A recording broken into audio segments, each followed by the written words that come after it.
American music and poetry, heritage and history, and you're not going to want to miss a second of it. But before we begin, I want to mention two housekeeping items that you likely already know after a year of Zooms, I'm sure. The first is that we ask that you keep yourself on mute throughout the presentation, but that doesn't mean we don't want to hear from you. What we'd like is that you pose your questions and comments in the chat box that you'll find on your Zoom screen, and we will get to those questions throughout today's event, and Valerie will be monitoring those as well. Now, if you've joined us before, you know that each big idea begins with the circulation of an essay that sort of puts the conversation in context, gives you a little bit of an idea before you join the Zoom meeting about what we're going to talk about. Well, we threw the idea of the essay out the window because when we had today's invited guests, we decided that essays weren't going to work. What we needed were playlists, song lists, musicians, and music. And so we're so delighted that you'll find that circulating on our blog and on our social media and other places as well. So to begin, I'd like to introduce Dr. Valerie Mendoza, who's going to host today's event. Dr. Mendoza is director of Title III Strengthening Institutions Grant at Washburn University. She's a native Kansan and earned her PhD in history from the University of California in Berkeley. So take it away, Valerie. Thank you, Julie. I am really excited for today's program. In fact, before y'all came on, we were talking about how there is just so much to talk about that we might not get through it all. So we've already started instigating part two. I want to introduce our guests today. First, Lem Sheppard, musician and historian based in Pittsburgh, Kansas. Lem has been a musician since he was 9 years old, and probably before, when he was playing guitar with the Sons of Kansas City blues veterans. In 1999, he was nominated by a congressional committee to represent the state of Kansas in a solo performance at the Kennedy Center in Washington, D.C. He is part of HK's Speakers Bureau on the topic of the Harlem Renaissance. And his big idea was the top 10 influential African-American musical artists, not an enviable task. Our other guest is Cash Hollistah, who's a hip hop artist, an arts educator, and a mentor at the City Teen Center in Salina. He recently joined the board of the Kansas Music Hall of Fame, and he's going to talk to us about that a little bit later. So I'm excited to hear about that. He too is part of HK's Speakers Bureau with the presentation Sunflower Music. And his list is the top 10 most influential African-American songs. So another unenviable task to come up with these. So I'm just going to really quickly, before we get started talking to both of them, just run down the list that they each came up with in case, and I think Tracy's put it in the chat, so if you want to look at the list too. So for African-American singers, we have, or artists, excuse me, we have the Fisk Jubilee Singers, which were formed in 1971. We have Will Marion Cook, who lived from 1869 to 1944. We have James Reese Europe, who lived from 1881 to 1919. Miles Davis, 1926 to 1991. W.C. Handy, who was 1873 to 1958. Jimi Hendrix, 1942 to 1970. James Brown, 1933 to 2006. Quincy Jones, who was born in 1933 and still with us. Billie Holiday, 1915 to 1959. And Sister Rosetta Tharp. So that's quite a list. We're going to get to them in a second. I want to do Cash's list just really quickly, so you're all familiar with what we're talking about here. And his top 10 is Billie Holiday's Strange Fruit. And again, these are songs that he chose. Sam Cooke, A Change Is A-Comin', and that's from 1964.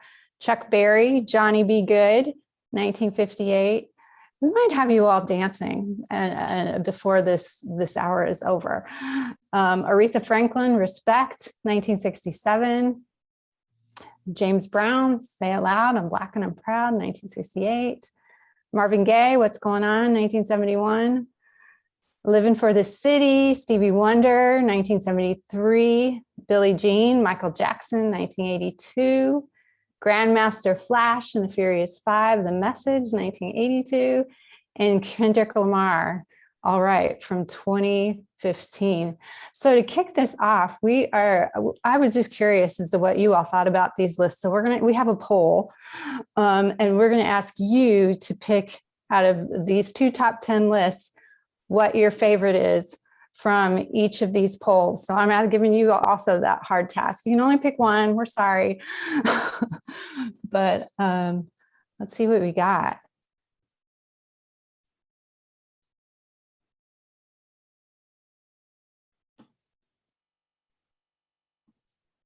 I think the poll is 2 questions, so you have to scroll down to get to the other question.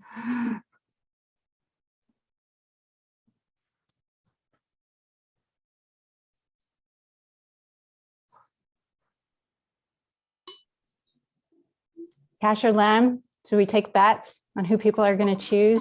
I know Billie Holiday is going to be in there. Lem thinks Billie Holiday. Maybe James Brown. I'm not sure. Or Aretha Franklin. I could see.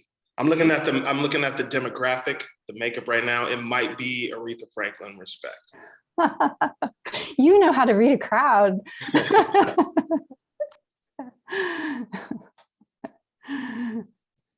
Yeah.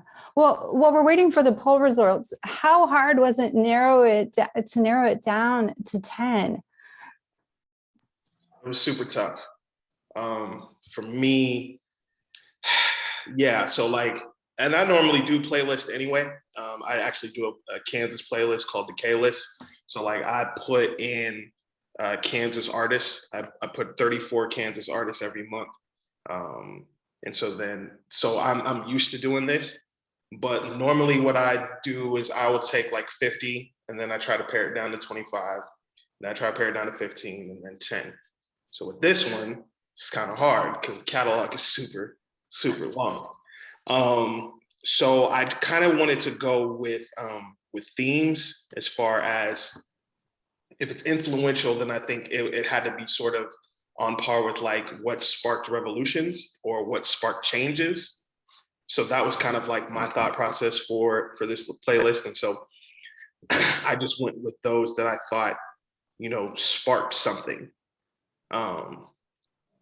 So that was, and it still was hard because there were some that I didn't have on there, like Public Enemy's Fight the Power was probably 11 for me. I had to fight between that and Grandmaster Flash, which one, or Kendrick Lamar. But I just to round it out, I felt just given recent times, I think Kendrick Lamar probably had to go on there. So, but yeah, it was super tough.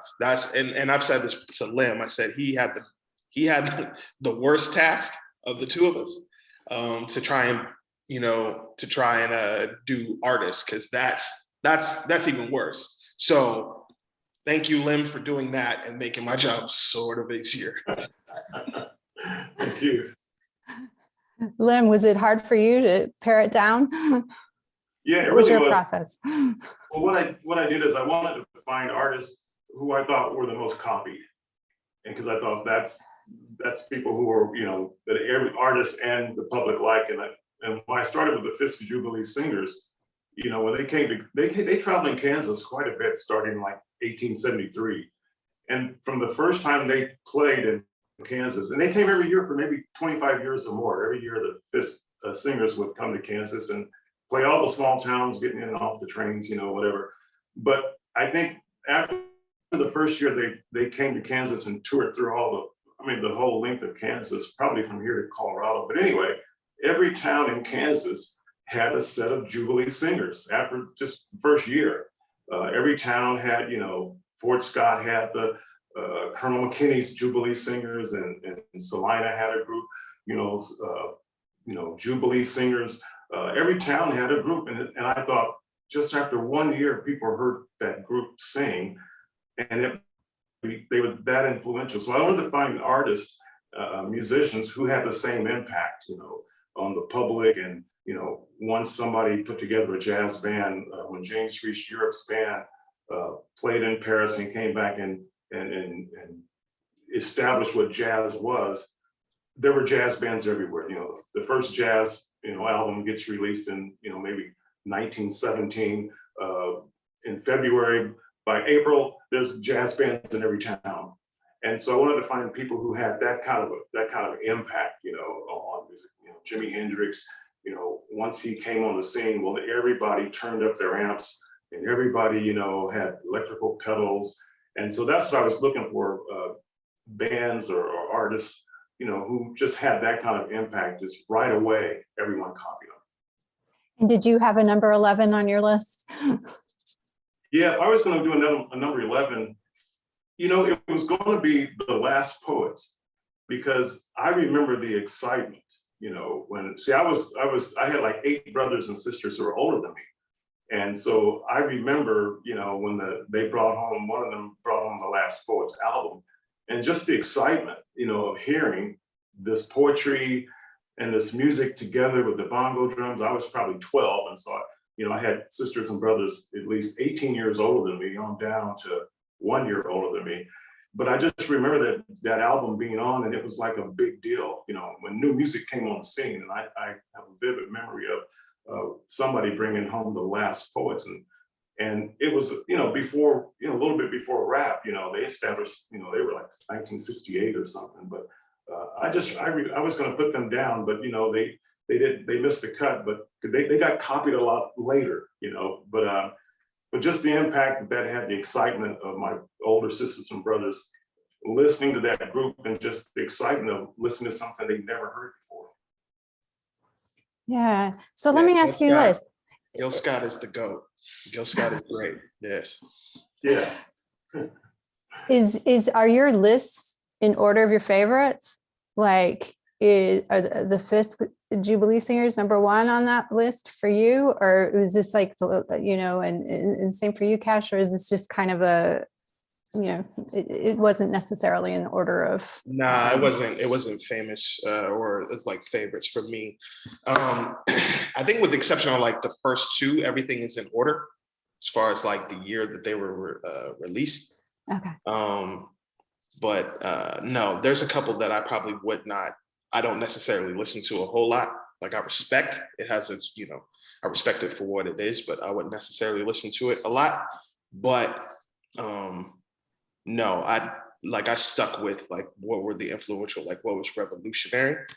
But like, as far as like some of my favorites, I think Stevie Wonder, like that's just off my favorite Stevie Wonder album. Like Innervisions is like my favorite album, period. Like, if you were to ask a record that I think that would define me, that would be Innervisions. So that's like one of my favorites on there. But I think, yeah, just sticking with sort of that theme. I wouldn't necessarily say they're my favorites, because I would say Nina Simone's interpretation of Strange Fruit is probably the better song to me.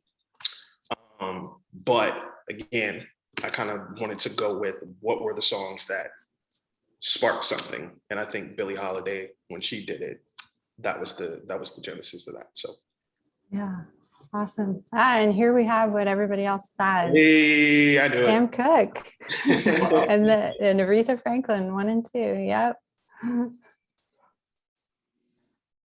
And Lem, what about you? Was your list in order of your favorites, or was it a list? It was more time periods. I think my favorite overall of the list would probably have to be Quincy Jones. But I wanted to go with time periods. And even though a lot of them came out of, the 1920s or the early part, or the 1960s and 70s, I still think those were just really impactful periods in African-American music. But Quincy Jones was probably my overall favorite artist on the list.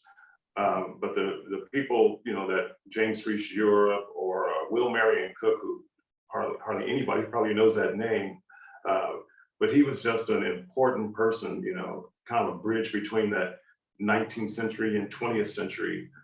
So I was really impressed what he did and how he did it, and I probably suffered a little bit, you know, doing those things he did. But yeah, mine was kind of in time periods, and my overall favorite was Quincy Jones, because he was just so diverse in what he could do.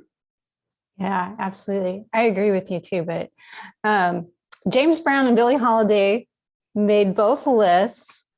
So let's talk about them a little bit, their importance and their influence for each of you.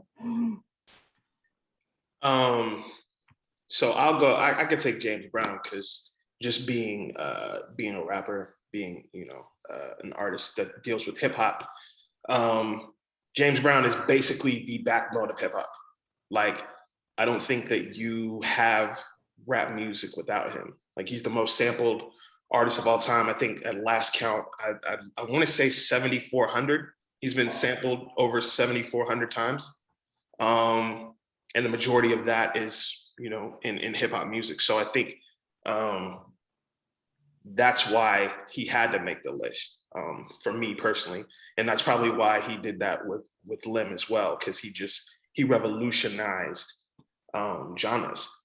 And I think Lem alluded to it as well in the blog, where he said that, you know, his style was like a drastic departure from, you know, conventional methods. It was just more feeling, it was more groove. Like, it wasn't 8 bars, chorus, 8 bars, chorus, bridge, pre-bridge, chorus. Like, he didn't do any of that. It was just 1, 2, 3, and then that's it. Like, he just kind of went with whatever he wanted to go with. So, so looking at that, you know, him, and then, you know, Clyde Stubblefield, who would play drums for him. Like, those drum breaks were the genesis of hip hop, because that's what the DJs would do back in the days, like Kool Herc and them. They would take those little drum breaks and extend them on the turntables so that people could dance. So those drum breaks on those James Brown records primarily were the things that sort of catapulted hip hop to what it is. So I could say that. I'll leave it to Lem for Billie, but I know for me, as far as James Brown, like, that's like, he's the essence of rap. Exactly. So that's why I have him. And I think Billie Holiday, she impresses me as a person who, you know, very bold, and when she sings, you know, it seems like she wants to be one of the instruments. She's not just a singer, and what she did with her voice. And it probably took people, you know, a while to think about, what is she doing? You know, how is she doing this? Why is she doing it?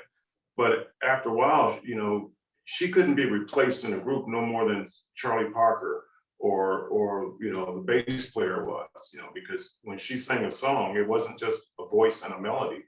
She was doing something with her voice, you know, the same way that Charlie Parker used to, you know, play his alto, and people took a while to understand, what is he doing? And then once they got with it, they realized he can't be replaced in a band, you know. And I think her voice, and she has to be a little bit of a visionary, you know, when you do something like that. You have to know which way that the music is going. You have to be able to see a little bit in the future. And so and I think she established the fact that, you know, every singer, you know, has their own style, and you're not just singing the words and the melody, you're trying to produce, you know, the vowels and whatever. And I think she began to be the kind of person that everybody thought, okay, I want to do that with my voice. I want to do something unique with my voice, so that when the song comes on and they hear me singing, they know that's Billie Holiday. And she may be one of the first singers who made people say that she is, you know, this is her voice and nobody else has it. Awesome. Well, y'all, we could not have two musicians on this afternoon and not hear their artistry. So Lem graciously provided us with a video of a song that he's performing. You want to tell us a little bit about that, Lem? Yeah, the song is called Trouble in Mind.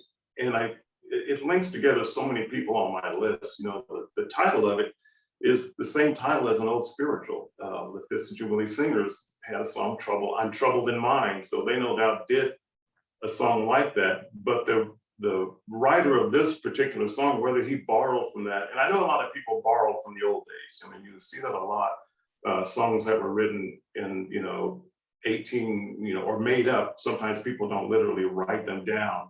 So we don't know if he borrowed, from that song or not, or if that was the motivation for it. But a guy named Richard Jones, and he was, born in maybe the 1890s, and he actually penned the song, and it was published in maybe 1924. And so it was a big hit. It's still played today. But the interesting thing that ties Quincy Jones even to that song is that this guy, Richard Jones, he spent most of his life as an executive with Mercury Records. And I remember when Quincy Jones we heard that he was vice president of Mercury Records. We thought, what a big deal. Quincy Jones is vice president of Mercury Records. But we didn't know that there was another guy older than him, 1940, who also was a person at Mercury Records. And then there's a poet in Kansas, Frank Marshall Davis, and he was from Art City. And he was sort of one of the known poets, during the Harlem Renaissance. And he said in one of his statements that he made is that when he's probably going to Friends University at this time, because he was still in Wichita, Art City area. And he went to Wichita to a dance, and he heard W.C. Handy playing this song, Troubled in Mind. And he thought and that was like, it was a hit song and people were dancing, and how cool that was. And so it ties in, all these musicians, Richard Jones and Quincy Jones and the Fifth Jubilee Singers and Frank Marshall Davis, the poet. And if anybody's not familiar with that name, he was the old man that Barack Obama met in Hawaii. And everybody made him out to be such a radical, but he was a Kansas poet from Ark City, Kansas, but that's who he was. But before he left and went on to do his thing, he heard that song in Wichita by W.C. Handy, no less. So it ties in all those people together, just as one song. Excellent. Here we go. Trouble in Mind.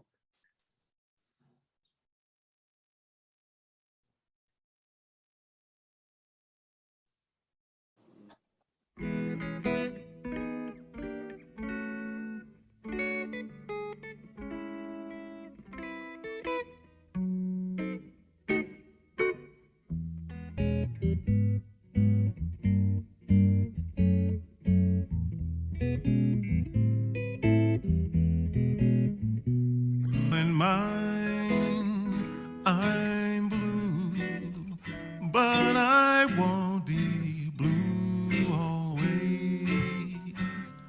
The sun's gonna shine through my back door someday.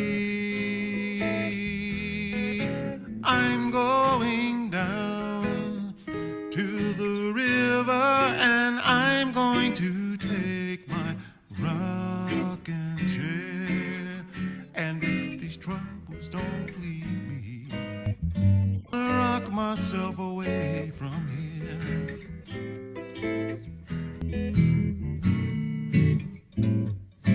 When you've got trouble on your mind,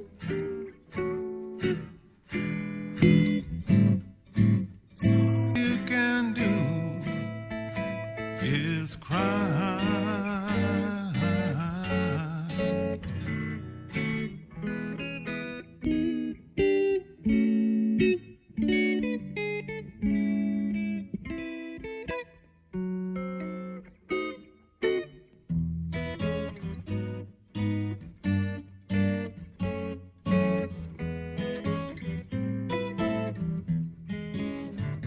Trouble in mine, I'm blue.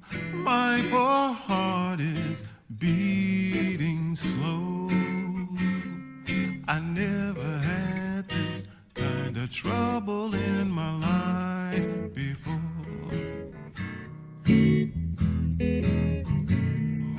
Might get better, but I won't be happy no more.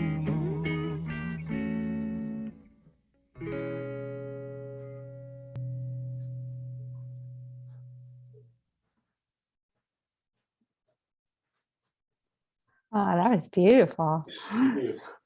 Yo, Thank those you guitar so licks was kind of tasty, man. Yeah, I like that. Thank you. Yeah, thank you so much.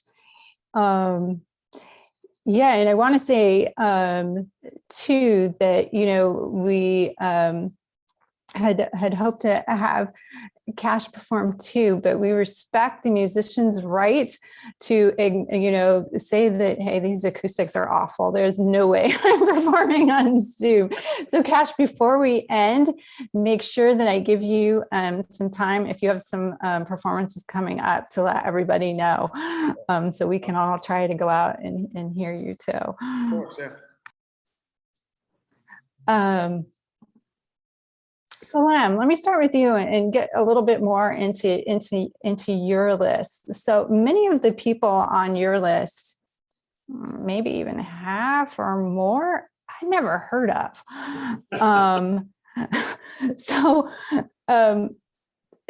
Why have these artists been overlooked? I think for the most part, the Harlem Renaissance was kind of a bookmark, and it was the future, it was the modern age. And everything before that was considered the old stuff. And, quite a few of them, particularly like Will Marion Cook and that whole era, a lot of it, actually, honestly, it makes us uncomfortable, the old vaudeville stage material. There was a lot of dialect poetry. Like Will Marion Cook used Paul Orange Dunbar as, his lyricist, the poet. And so it was a lot of the dialect, the vaudeville, the images of the old vaudeville and minstrel shows. And even though these were, like Will Marion Cook, they studied in Europe, they were well-trained, highly educated. Even there were musicians in Kansas who went to the Cincinnati Conservatory. There was Will McCandless, the Cincinnati Conservatory, came back to Kansas and played violin all over. There was a wealth of these musicians, but the Harlem Renaissance was like the bookmark, and we're going to look forward. And they were more or less interested in classical music. They thought this was blues and jazz was going to be raw material. We can take this stuff and we can form it into classical material. So a lot of the early jazz things and early blues musicians, they didn't look at that. So I think that we kind of look at the Harlem Renaissance as the big bang, of African-American consciousness, culture, poetry, art. And so everything before that, I think we don't think it mattered. But in essence, that was the kind of the intellectual infrastructure, I think, or the artistic infrastructure. I think by 1900, I think the most popular profession for African Americans was actors, dancers, and musicians. More than teachers and lawyers and clergy. And by 1922, there was 600 different performing arts acts. There was 300 theaters. So they established all that infrastructure that when the Harlem Renaissance came around, there was this network of theaters, and there was a wealth of these musicians and the talent around. But we do look at whatever happened in Harlem in 1922 or whenever, that was the starting point, I think, for most people. Yeah, and I think it really speaks a lot to what you were saying earlier about, how after these people toured, a bunch of these different groups, they, even in Kansas, which has a relatively small African-American population, especially then, that they were imitated, right? They were. Yeah, and Kansas was kind of interesting. I've just been recently, going down the rabbit hole, looking at the pursuit of music among African-Americans in Kansas. And I was, just found lots of interesting things, like even the amount of newspapers, the Black newspapers in Kansas. One writer wrote that Kansas had an unusually high number of newspapers in 1885, like 50. And for a population of roughly 50,000 people, he thought that's unusually high, that 50 newspapers in a state like Kansas just for African Americans. But they were, so the network of influence and just if a show came to Kansas, it would get off the train, every little town, and before you knew it, there was a local group performing that kind of music. And so yeah, Kansas even is kind of a microcosm for what was going on around the country. Yeah. So Cash, let's move to your list. Lem, there's a lot more we could talk about, and we're getting questions about your list in the chat, and we will get to them. But like I said, we have so much to talk about. I'm afraid we're not going to get through everything. So Cash, you mentioned your pick of Stevie Wonder and like how you liked that whole album. Do other songs on your list, do they also represent an entire album, or do you see them more as like one-offs and exceptional?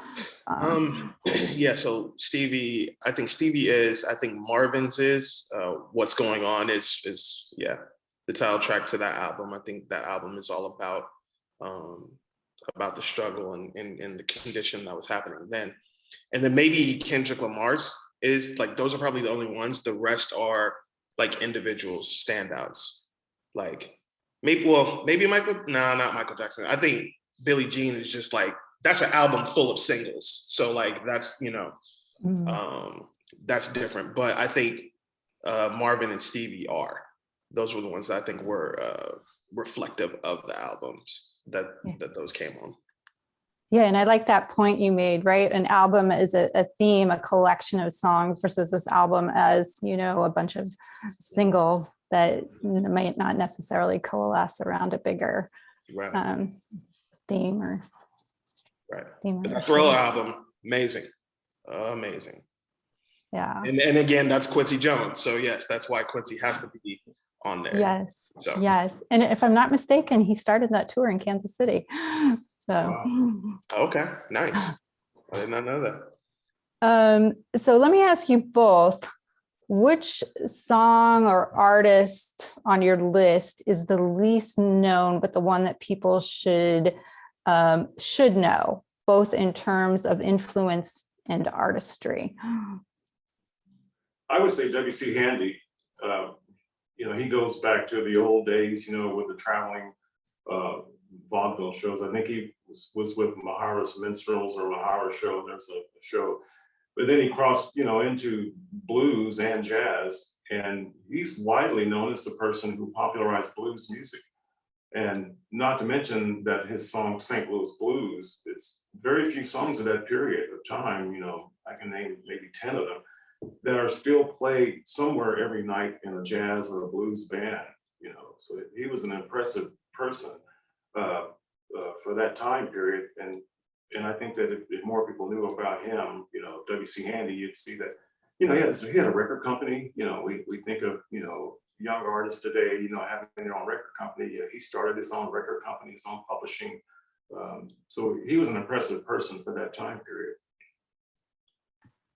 For me, I would say Kendrick Lamar, and this is just me reading the room again. I'm gonna go with Kendrick Lamar. He's 33. This record, All Right, so that was on To Pimp a Butterfly, which came out 2015. So I think that's somebody that is really, he hasn't had a lot of musical output like in the past 5 years, but he took over. I think he took over like hip hop around that time.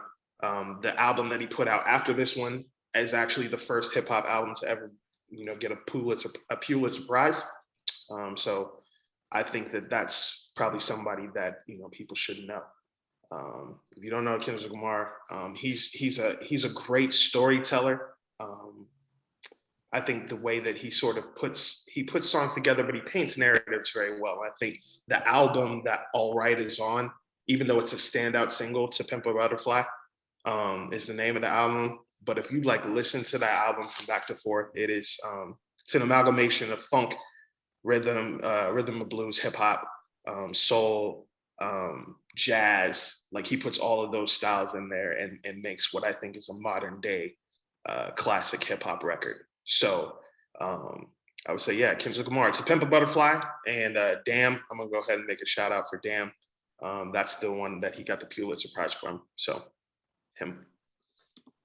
Nice, thank you. And I love how these lists, kind of cross over in terms of style and influence upon each other. That's really awesome.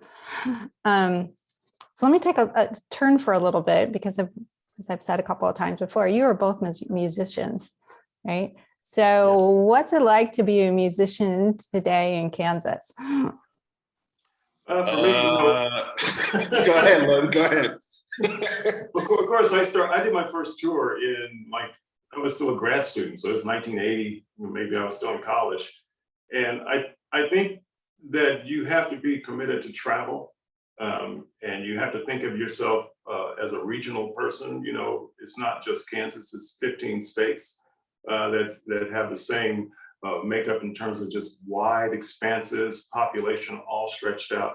So you're going to make a commitment to travel, and it's different now, you know, because, you know, in the old days you needed a photographer, you needed a recording engineer, you needed a manager, an agent. Now we have the internet that does all that, and a computer that does all that for you. Tour manager, well, that's your GPS, you know. So it's different now. I remember in the old days we were talking about, you know, long distance phone calls and how to commit to people. But yeah, I think that in a word, you know, probably be committed to travel. The word I would use is interesting. That is the word that I would use. I think for me, yeah, I think just as far as the genre that I'm in, trying to find the pockets that we're accepting. I know that country music runs the state, country music runs the nation. So to try and find that hip hop pocket, you had to look at the network. Thankfully, you know, the internet was in full swing when I started getting into my artistry. So it was easier for me to network, find different places. And like Lem said, yeah, you have to move around. I'm from Salina, so the population there is like 50,000. There's not a whole lot of things that cater to the urban experience. So you have to move around. And so I was able to, you know, go to different places in the state. But in doing that, I found a lot of people who, you know, just enjoyed, who enjoy hip hop, who enjoy lyricism, who just enjoy good music, period. So I've been able to do that. And then also like to be on different festivals. So to be sometimes the only hip hop act on a bill of rock acts and, you know, blues acts and stuff like that has always been interesting. But it's cool just sort of to talk with the artists and find more common things that we enjoy more than the differences. And, you know, I take notes too. So, you know, I was listening to what Lem was playing in the video, and I'm like, yeah, I like that. Like, there's some things that I could probably, you know, use in some of my songs or whatever. But I'm always taking notes. I'm always, you know, trying to figure out, okay, how do I look at these different genres, what Kansas is known for primarily, you know what I'm saying, like folk and rock and jazz on the Kansas City side, and like how do I incorporate that, or how do I, not even so much in my music, maybe in my live shows too. So for me, I think it's been interesting because taking all of these genres and then putting like a hip hop spin on it, and paying respects to the genres that kind of came before that. Yeah. And can you talk a little bit about the Kansas Music Hall of Fame? Yeah. So yeah, I just was elected to the board of directors here earlier this year. It's been a really interesting thing. Like I've been a member of the Kansas Music Hall of Fame for about a few years. And I first heard about it, I think it was in 2011. So there was a guy named Rudy Love out of Wichita who was inducted.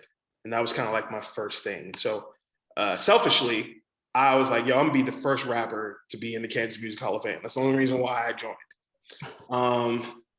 But over time, like I was able to kind of just look at the history of Kansas and realize, wow, we have a really diverse history as far as in terms of music. So obviously people who have done 20 years or more of music in Kansas and the greater Kansas City area. So that means, some of the Missourians kind of sneak in on the list. But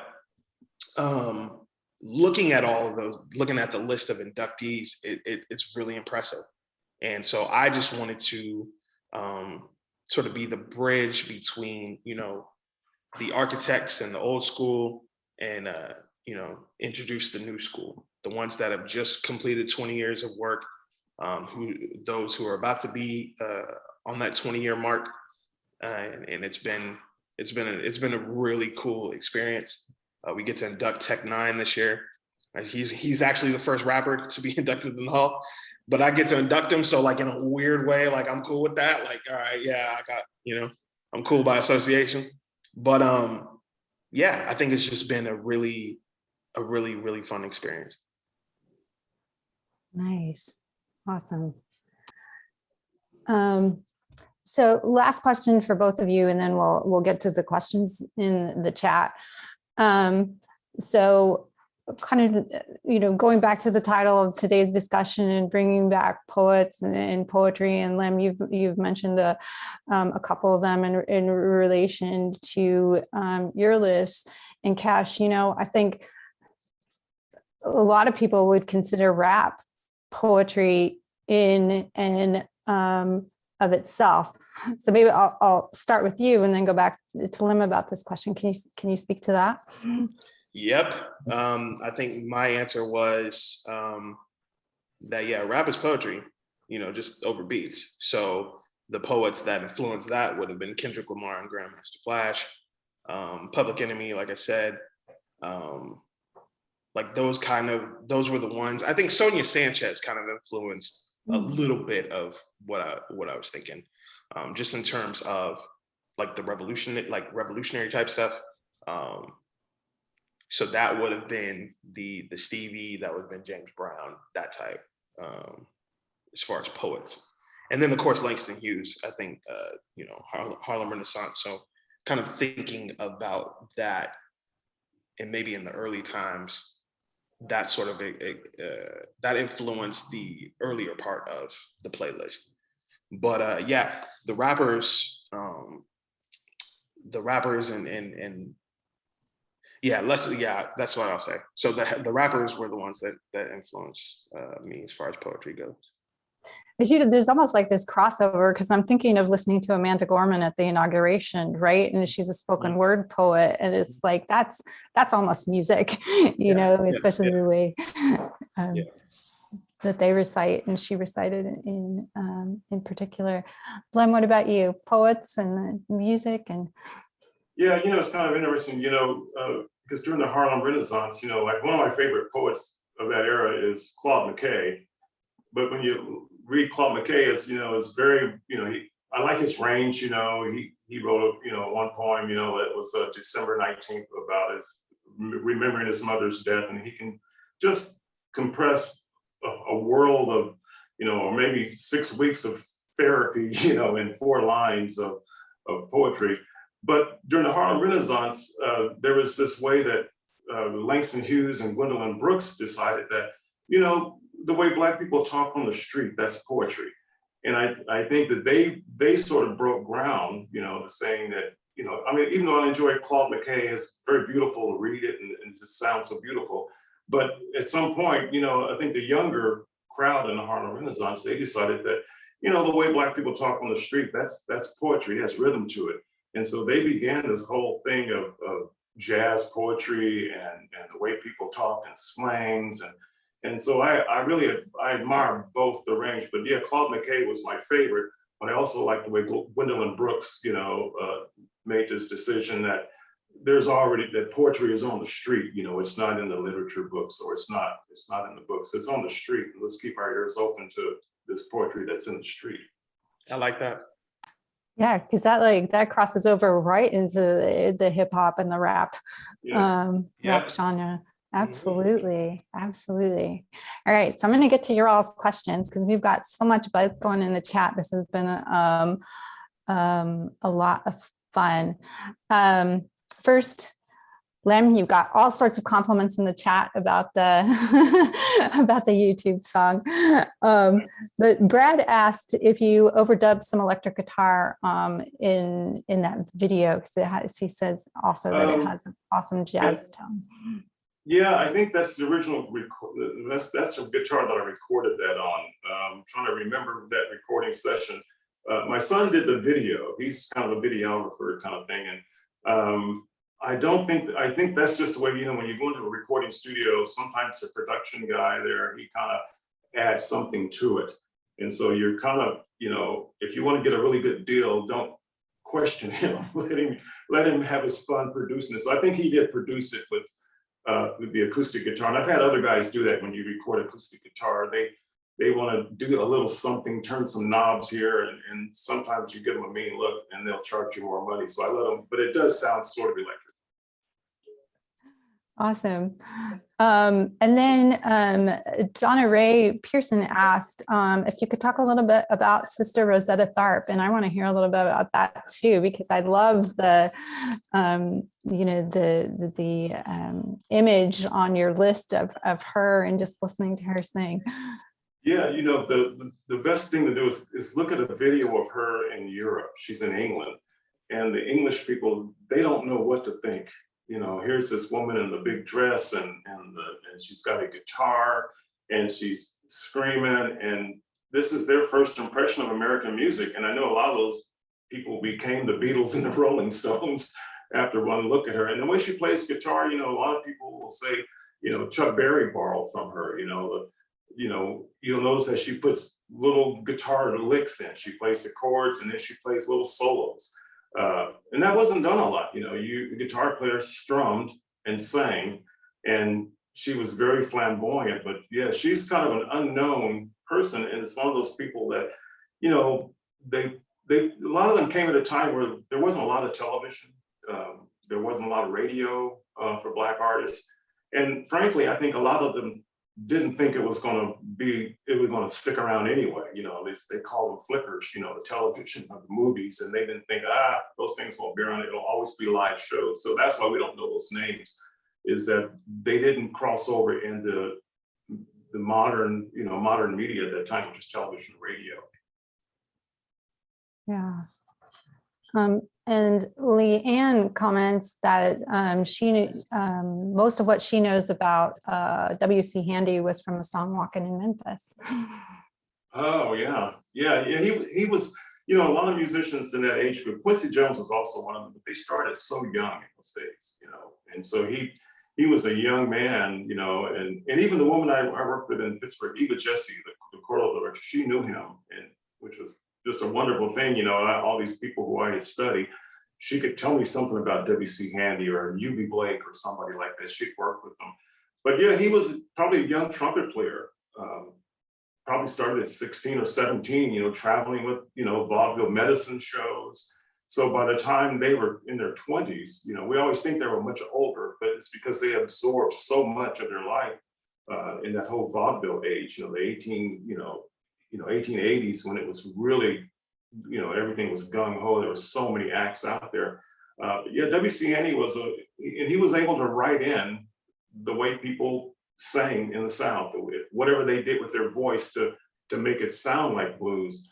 He could notate it in. So in the old days, when you bought a piece of sheet music, if it was blues, he could write in there. So when you sang it, it sounded just like blues. That's what blues was. It was a way of singing more than it was a song. I like that. And Leslie mentions that into Pimp a Butterfly, there's a lot of references to African writer Chinua Achebe. So more, you know, global influences really in rap as well. In hip hop. I don't know if you want to say anything about that. No, yep, that's a lot of those little subtle influences in there. And yeah, so like he's a very well-studied artist. So and you'll get that when you listen to that album. Yeah. And then Lori asks about, Lem, you had been talking about Claude McKay and, Gwendolyn Brooks, and also, a lot of the other Harlem Renaissance era people started using dialect, right? What do you think, both of you, what do you think that relationship is between using dialect to music and in particular rap and hip hop? Yeah, I think the dialect, they were trying to get away from it. I remember Paul Laurence Dunbar said, he can write regular poetry, but it was such a thing of the age, the time that everybody wanted to hear that dialect. But the dialect was, it was kind of, in my opinion, it was convoluted. It was made up. It wasn't really the way Black people in the South talked, but it was a stage variation of that whole thing.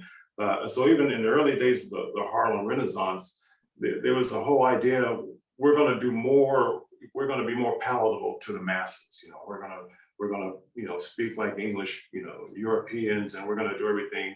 And there was an old guard, the older guys, Alain Locke and that whole gang.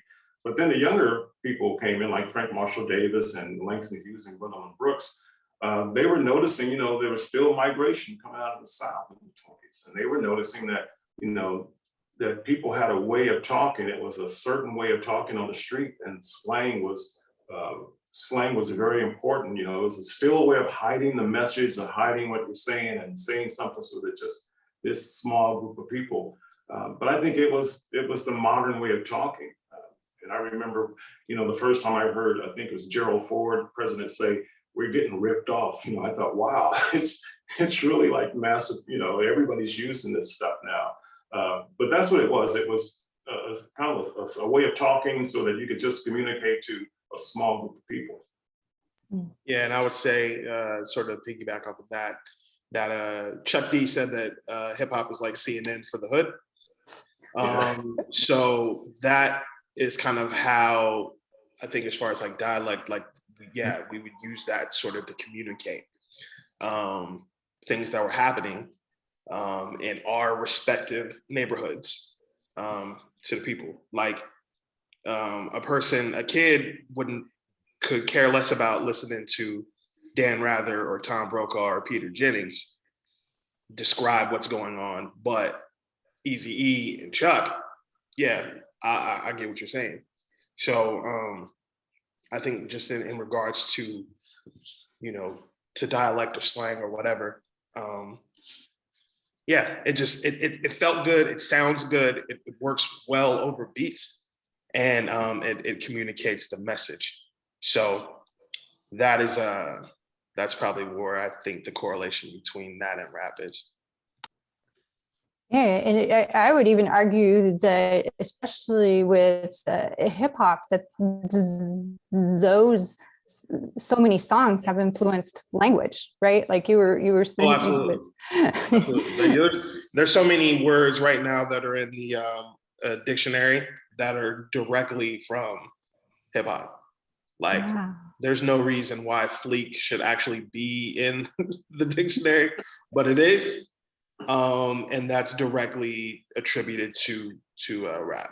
So yeah, absolutely. So we have a question from Carol on Facebook. Is there a repository of vaudeville anywhere, at least a place to find names and years?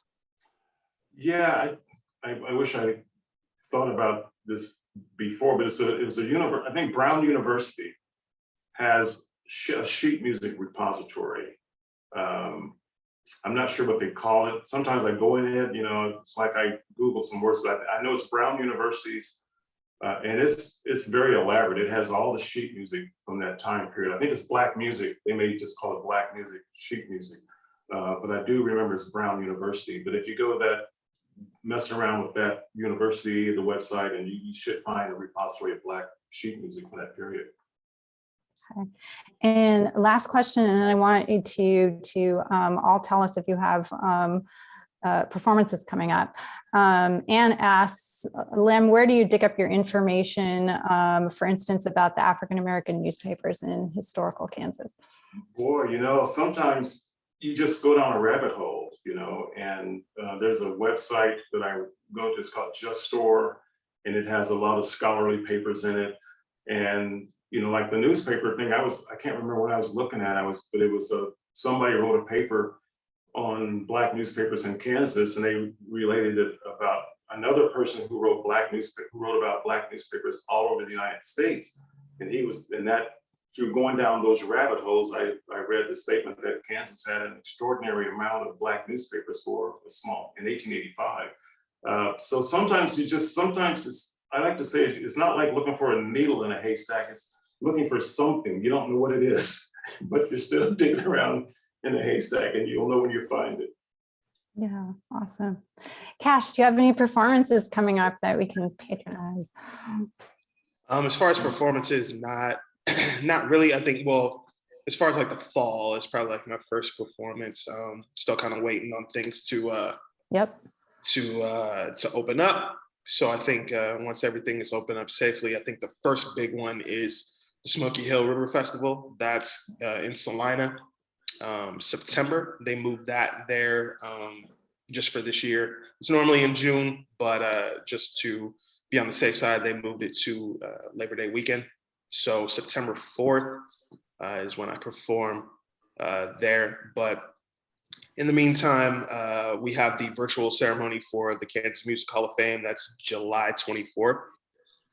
There's going to be some more information about that coming a little bit later, but you can look that up at ksmhof.org. And then Kansas Music Hall of Fame, facebook.com/ksmhof. If you want to like the page, follow along.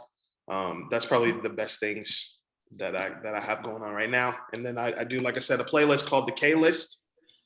So 34 hip hop R&B artists from the state of Kansas that I update. I try to do every month, but yeah. And there's language on there, so I'm just letting y'all know that right now. Yeah, so the K List, those are the things that kind of have going on. So awesome, thank you. Lem, what about you? Some of the outdoor festivals are coming back. I'm going to play in Joplin. They have an outdoor thing in July. And then Nevada, Missouri, they have a festival in June. So they're coming back. And then there's some things in September. Some have said, we're tentative. We're going to see how things open up. But it looks like, some October people have gotten back with me, and some September people have gotten back with me. So it looks like that, all the things in May, they kind of are still shut down. But I think July, August, I think a lot of people are making plans for those festivals. All right, well, we'll keep an eye out. Before I turn it back over to Julie, I just want to say thank you both. You have created the list that we're all going to listen to all this afternoon. So. That's right. Well, thank you, Valerie and Lem and Cash. I mean, what a great way to spend our lunch hour. And Valerie is exactly right. We know where the music's going to be coming from our offices and our home offices and our cars and all of that. So thank you so much for your generosity and sharing your expertise and your talents for us. I do just want to remind everybody who's on this call that both Cash and Lem are in our Speakers Bureau catalog, and you can bring them to your own community in person or online, whichever you're comfortable with. So be sure and check that out. I know that they would enjoy that, and you will certainly enjoy them. So please take a look at that. But the big idea, which is this online program, is getting ready to take its summer break. So we've really been grateful for all of you who have joined us each month as we explore Black scholars and scholarship and music and heritage and history and culture and all of that good stuff. We'll be back in September. So until then, enjoy your summer, and we'll be in touch soon. Thanks, everyone. Thank you.